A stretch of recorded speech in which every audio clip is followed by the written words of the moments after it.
Coming up, he's a New York Times best-selling sci-fi author who draws inspiration from his Oklahoma roots. Yeah, part of my background is all of this nerdy robot stuff and math and science. But the other part of me is the kid who grew up in the Cherokee Nation and in Oklahoma. A day in the life of writer Daniel H. Wilson and the exciting film projects on the horizon. And marbles. He did too! Some say it's a lost art, but not in the Cherokee Nation. We play along with one family that continues to pass the fun down through every generation. I learned from my father. My son, he wanted to learn, so I started teaching whoever wants to play. We tell him, just come on, you'll learn. We'll teach you how. And Cherokee National Treasure Eddie Morrison shows us how these big blank stones become works of art and the stories behind them. Creating anything, I think, to me is a mystery. Where does it come from, you know? I mean, I can look at a rock or a piece of wood and see an image in it. The Cherokees. A thriving American Indian tribe. Our history. Our culture. Our people. Our future. The principles of a historic nation. Sewn into the fabric of a modern world. Hundreds of thousands strong. Learning. Growing. Succeeding. And steadfast. In the past, we have persevered through struggle. But the future is ours to write. Osiyo. Osiyo. Osiyo. These are the voices of the Cherokee people.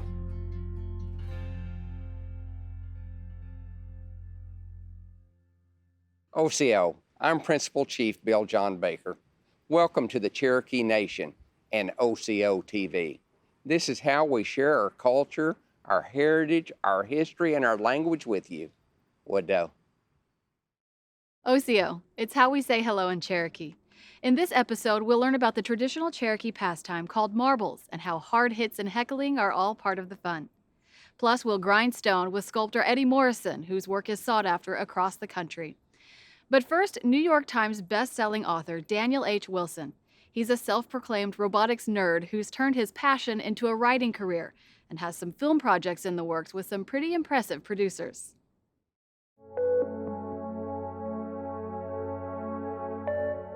When I was a kid, I was really into science fiction. I spent a lot of time with my head buried in a book.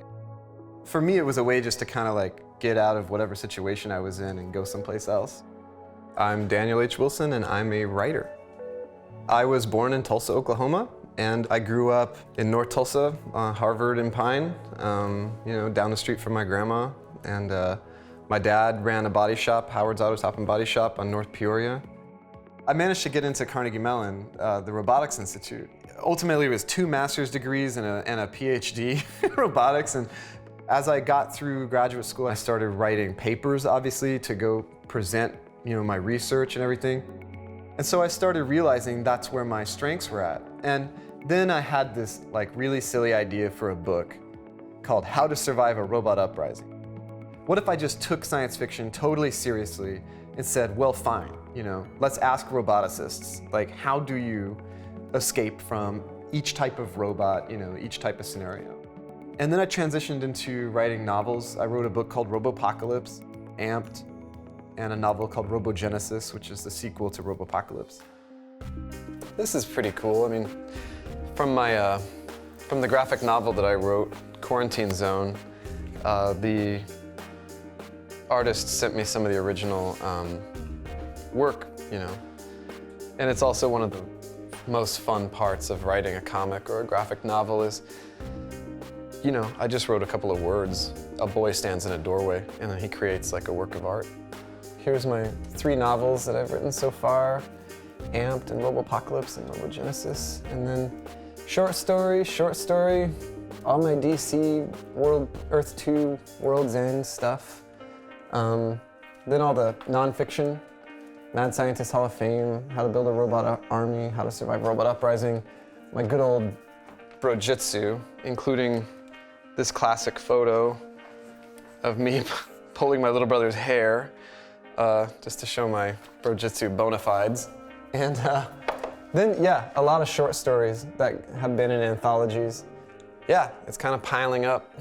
Checkmate. Ultimately protecting what is most precious to them.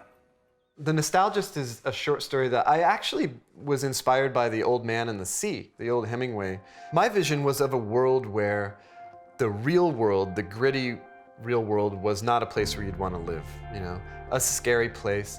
But if you put on these things called eyes, which just look like glasses, and ears, which look like a hearing aid, then you can have your experience of the world sanitized, sort of like a skin put over the world, so you see the world that you want to live in. I got this call from a director. His name's Giacomo Cimini. He wants to make a short film out of this story that I wrote.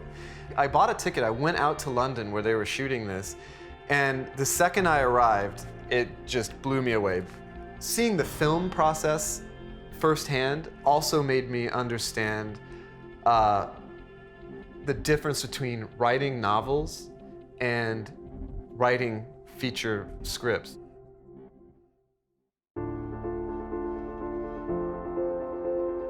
Robopocalypse had sort of a charmed life, for sure. What happened with us was DreamWorks called and said, we want to buy the rights to Robopocalypse today. We hadn't sold the book yet. We had to sell it that day, because it was one of those offers where you either take it or leave it. And my lawyer, I remember, she was very happy. She goes, I think it's Spielberg. 1 week later, I visited Amblin, which is the production company there, and I met Steven Spielberg, and we talked about robots, and it was a really amazing experience because he was involved with Robopocalypse before anybody, really, before anybody had bought it. So I had that conversation while I was still writing the book. I've learned a lot in the last 5 years about Hollywood and setting my expectations. Having that come so close to going into production and then stall out, kind of like was a good growing experience for me. I kind of realized, everything doesn't always go your way, and when it does, you better be grateful for it because, I've had a lot of really good luck. So I'm just grateful every day I get to keep writing books and not have to get what I consider a real job. When Robopocalypse came out, and I had some interview and somebody said, yo, why all the Native American characters, I said, well, I grew up in Oklahoma, I'm a Cherokee citizen. You can't help but to put yourself into what you write. Yeah, part of my background is all of this nerdy robot stuff and math and science. But the other part of me is the kid who grew up in the Cherokee Nation and in Oklahoma. I mean, it's so much fun to realize that I wrote a best-selling book that is Indians and robots. And it's like, those are the two things that are important in my life. and people actually care enough to buy and read a novel about that, It's just kind of crazy to me.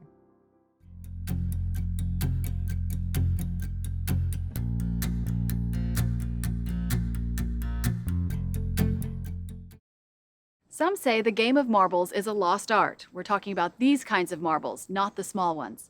It's a Cherokee pastime that's said to date back hundreds of years. But as you'll see, it's a game that continues to inspire new generations of Cherokee marble players.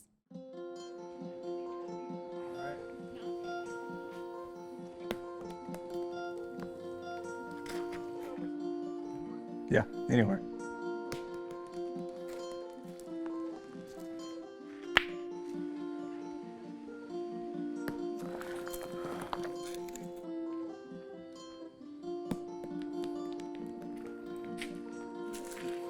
Go ahead.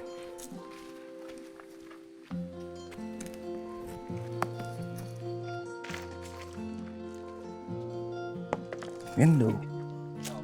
Marbles is a strategic game and a skillful game that you learn the more you play. It's more like a game of checkers or chess.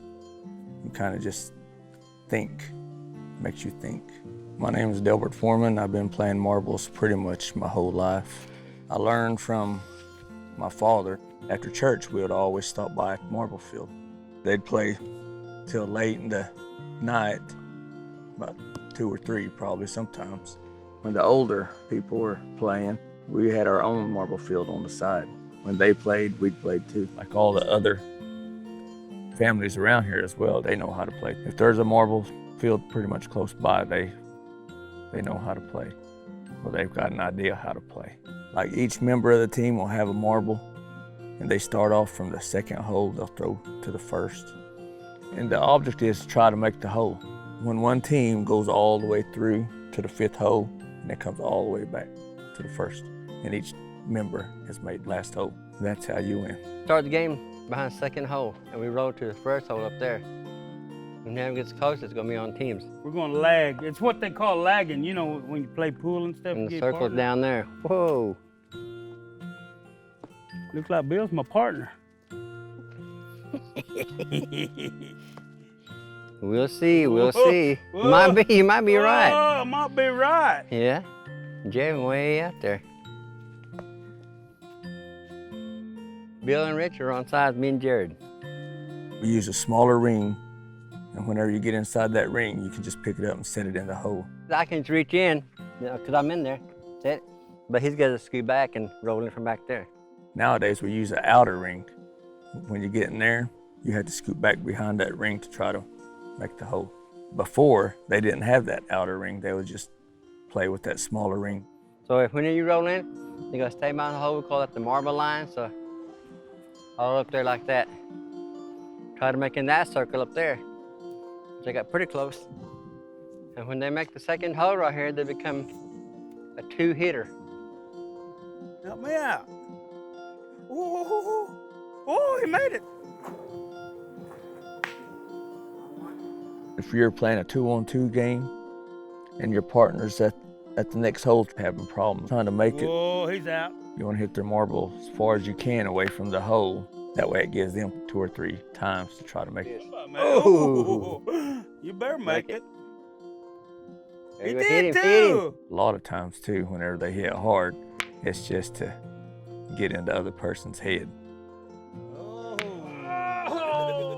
They'll start talking to you, just trying to mess you up. Might as well go no mercy. It's pretty much like heckling, just so that you would miss. Don't hit the camera. Get them out of their game. It's all done for fun. That's where we pretty much just hang out and just have fun with each other. Andy knows. Andy's my uncle. They used to always be the ones that were on top, always making it to Tahlequah, play the Cherokee National Holiday Marble Tournament.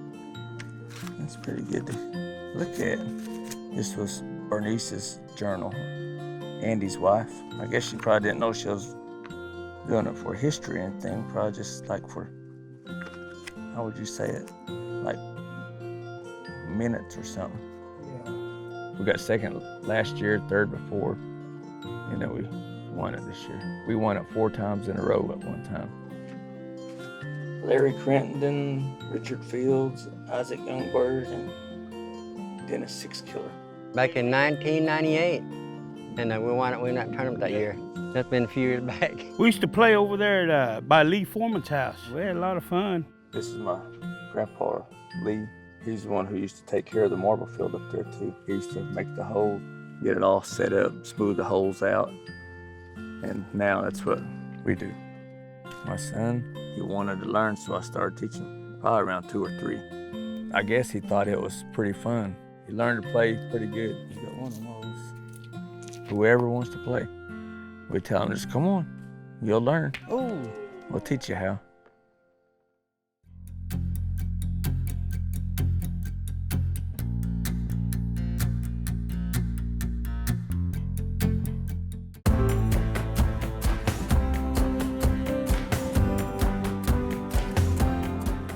As early as the late 1700s, groups of Cherokees began emigrating west and settling in present-day Arkansas. They became known as the Cherokee Nation West, or Old Settlers. After the Western Cherokee chief Talentiski visited Brainerd Mission in 1818, he recognized the benefits of offering a Western education to Cherokees. He requested that the American Board of Commissioners for Foreign Missions establish a school in Western Cherokee country, and in 1820, Dwight Mission was founded near present-day Russellville, Arkansas. In 1828, the Cherokee Nation West reluctantly signed a treaty that ceded all lands in Arkansas for lands in Indian Territory. 1 year later, in 1829, Dwight Mission was relocated to its current site on Salisaw Creek in what would become the Cherokee Nation. In addition to the academic education and agricultural training at the school, the mission served as sort of a community gathering place for Cherokees. There was a post office on site, and public church services were conducted in both English and Cherokee. The Dwight Mission Press published materials in both languages, and Sequoyah, who lived in the area, was said to frequent the mission as well. Though it closed several times over the years from 1830 to 1948, Dwight Mission operated primarily as a school for Indian students. Levada Wildcat is one of the last surviving students. She visited with us at Dwight Mission and shared her stories of attending school there. Our mother died in 1946, and Father decided to bring us to Dwight Mission. Everyday life was just entirely different. We had Bible classes, and there was music in the evenings, and there were work details that every student was assigned to. We had a lot of sewing and beadwork they taught us after school. Before bedtime, many times, Mr. Griffin would meet us under one of those shade trees and talk to us about history of Dwight Mission. It was lots of fun, very wholesome fun. Dwight Mission is currently operated as a summer camp. Every summer, kids experience history as they utilize some of the same buildings that Levada and generations of Cherokees lived, learned, and played in.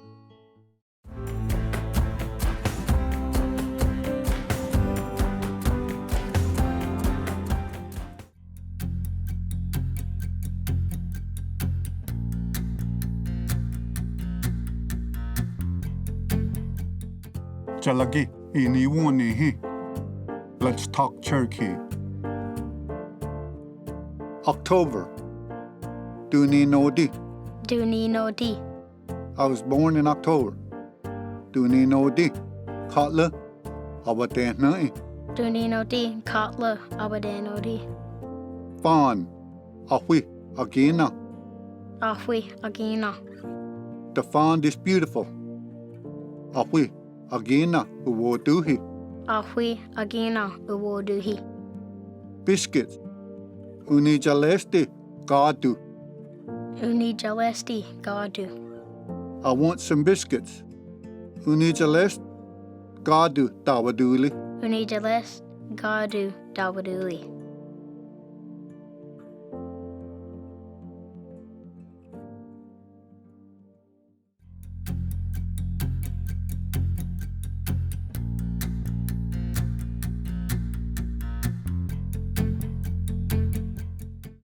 Eddie Morrison is a nationally recognized award-winning sculptor living a passion-filled life in the heart of Cherokee country.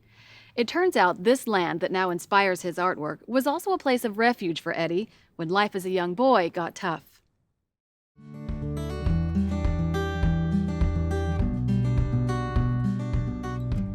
They call me Eddie Morrison. I am a sculptor. I am Cherokee, and I am very proud of it. So it's been a long, hard road, but I've made it this far, and hopefully I've got a little ways to go.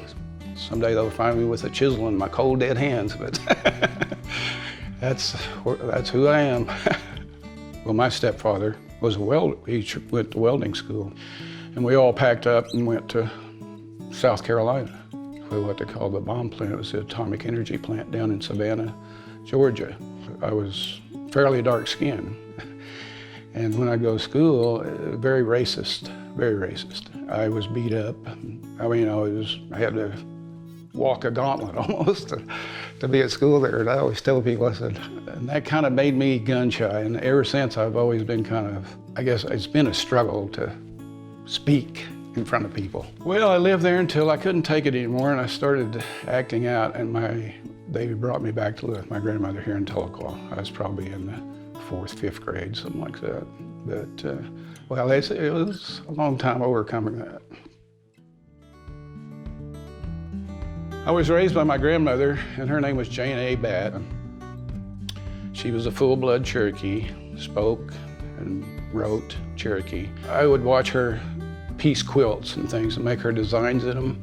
And I was always fascinated how she could just, you know, think about it and cut those pieces out and then make a real beautiful quilt. And she had a sister that would come and visit when I was a small boy, and she could draw, and I was always fascinated that she could draw like that. And one of her favorite subjects was to draw panthers, and she'd tell me different stories about the panthers and different things like that. And of course, I think that influences you to be around people doing things like that. But I'll take a stone and I'll look at it for quite a while. It's kind of like this stone here on the floor. I haven't really decided what I want to do with it, but it has a lot of potential just because of as I was talking about, the natural lines a while ago that come across it. I can see a lot of things in that.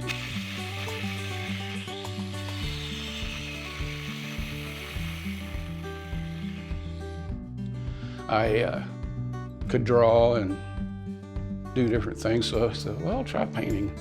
But it never really came real natural to me, and I kind of struggled with it. I picked up a piece of wood and after seeing some wood carvings and stuff, and it came so natural I couldn't believe it. And then I heard about this man named Alan Hauser, who was a famous stone sculptor. He was going to be a guest instructor through the Art Student League of Denver. So I saved my $400 and paid for a week's training up there. Alan took me under his wing because I was the only native guy, and he knew a lot of Oklahoma artists. He knew Cecil Dick, Willard Stone, and I was quite impressed with him. He encouraged me to go on to school at Santa Fe to the Institute of American Indian Arts. And I think that's when my career really took off.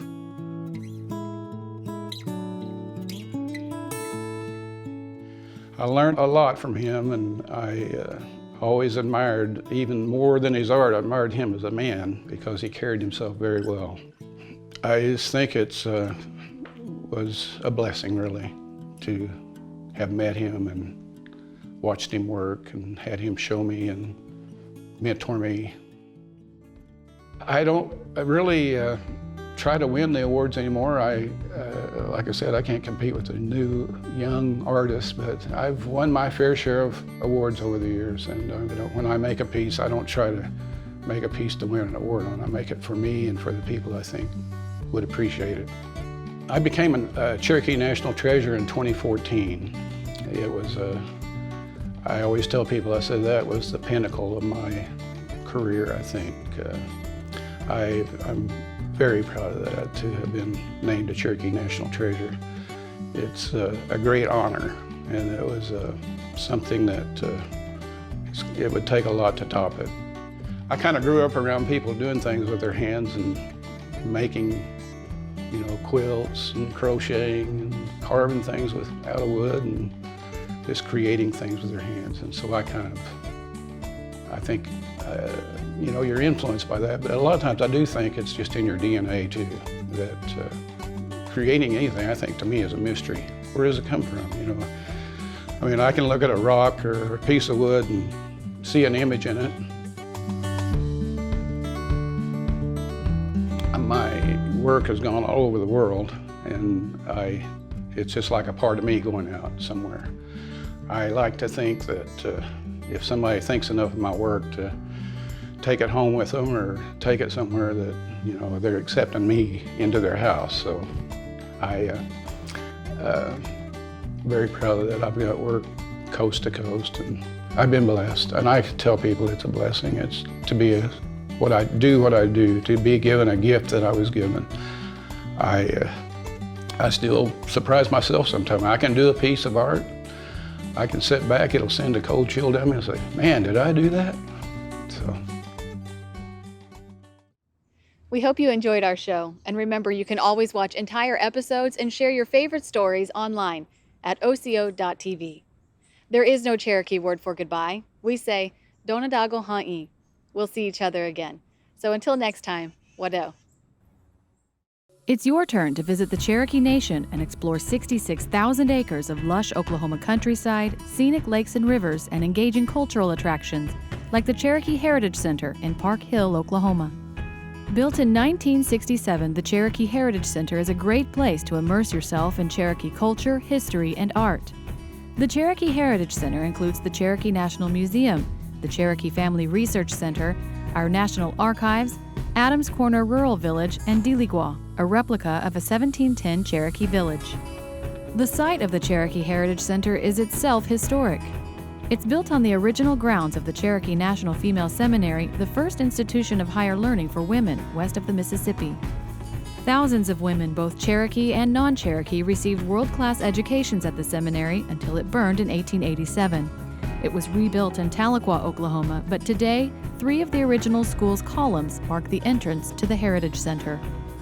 Inside, you'll find the Cherokee National Museum, where visitors can learn the history of Cherokee Nation through several exhibits, from our original homelands in the southeastern U.S. across the Trail of Tears to Indian Territory and into Oklahoma statehood and beyond. The gallery space at the Heritage Center is home to the annual Cherokee Homecoming Art Show and Sale and the Trail of Tears Art Show, as well as other temporary and traveling exhibits. Deligua is the most popular cultural attraction in the Cherokee Nation. Situated on the Heritage Center grounds, Deligua is a historically accurate replica of a Cherokee village from the year 1710, after European contact. Visitors take a guided tour of the village and experience authentic Cherokee life and history. Learn the purpose behind each structure and how our Cherokee ancestors made and traded everyday goods, from basket and finger weaving to flint knapping and moccasins. You can even catch a game of stickball. The Cherokee Heritage Center is open year-round. To learn more and to plan your next visit, go to visitcherokeenation.com.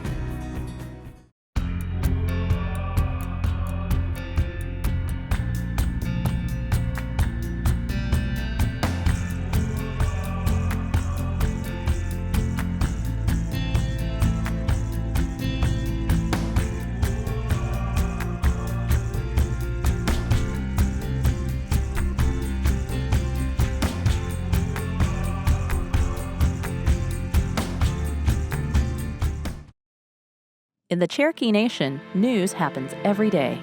Cherokee Nation's economic impact on the state of Oklahoma now exceeds $2 billion. The dollars that are generated here are creating jobs. It benefits everyone. Creating headlines. The new 469,000 square foot health facility is the result of the largest joint venture agreement ever. For the people of the Cherokee Nation, and it'll impact them for generations to come.